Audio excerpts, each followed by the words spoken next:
பாதுகாக்க கடுவர். எனக்கு அருமையானவர்களே, இன்றைய நாளுக்கான ஒரு இறை வாக்கியம் ஏசாயா தீர்க்கதரிசியின் புஸ்தகம் 44ஆம் அதிகாரம் 3ஆம் திருவார்த்தை. தாகமுள்ளவன் மேல் தண்ணீரையும் வறண்ட நிலத்தின் மேல் ஆறுகளையும் ஊற்றுவேன். உன் சந்ததியின் மேல் என் ஆவியையும் உன் சந்தானத்தின் மேல் என் ஆசீர்வாதத்தையும் ஊற்றுவேன். அழகாக சொல்கிறார். உன் சந்ததியின் மேல் என்ன பண்ணுவேன்? என் ஆவியையும் உன் சந்தானத்தின் மேல் என் ஆசீர்வாதத்தையும். இன்றைக்கி நாம் ஆசீர்வாதத்துக்காக அநேக இடங்களை நோக்கி ஓடிக்கொண்டிருக்கிறோம். நம்முடைய தாய் சபையில் நாம் ஆராதனைக்குள்ளாக போகும்போது இங்கே நம்மளுக்கு ஆசீர்வாதம் இல்லை, எப்போ பாரு எச்சரிப்பின் வார்த்தையாகவே இருக்கிறது. ஒரு ஆசீர்வாதமான ஒரு வார்த்தை நம்மளுக்கு கிடைக்க மாட்டேங்குது. கர்த்தர் உங்களை ஆசீர்வதிப்பான்னு சொன்னால் அந்த இடத்துக்கு நாம் போய்கொண்டே இருக்கிறோம்.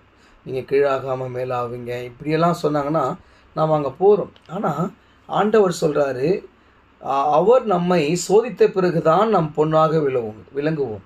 அதுதான் வேத வாக்கியம் சொல்லுது.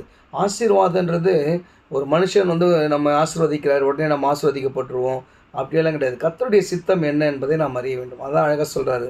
தாகம் உள்ளவன் மேல் தண்ணீரையும் வறண்ட நிலத்தில் ஆறுகளையும் ஊற்றுவேன்.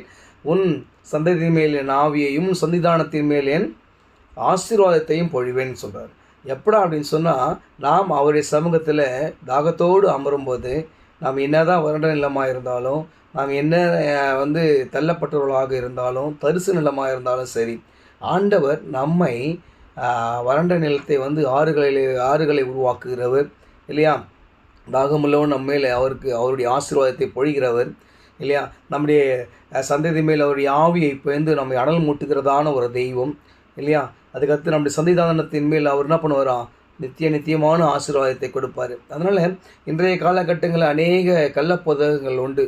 இங்கே அங்கே சொல்லிட்டு நம்ம ஒரு சர்ச்சுக்கு நம்ம போவோம், அதுக்கடுத்து உடனே திரும்ப 12 மணிக்கு அங்கே போவோம், அங்கே தான் ஆசீர்வாதம் நல்லா பண்ணுறாங்க, ஒரு மன திருப்தி இருக்குது. நம்மளுக்கு நீங்கள் ஆசீர்வதிக்கப்பட்டிருப்பீங்க, உங்கள் குடும்பம் ஆசீர்வதிக்கப்பட்டிருக்கோம், வாங்கய்யா நீங்கள் ஆசீர்வாதமாக இருக்கீங்க போங்க அப்படின்னு சொன்னால் நம்ம ரைட்டு தான். ஒரு சிலர் கர்த்தருடைய வார்த்தையின்படி நம்மை ஆசீர்வதிப்பாங்க.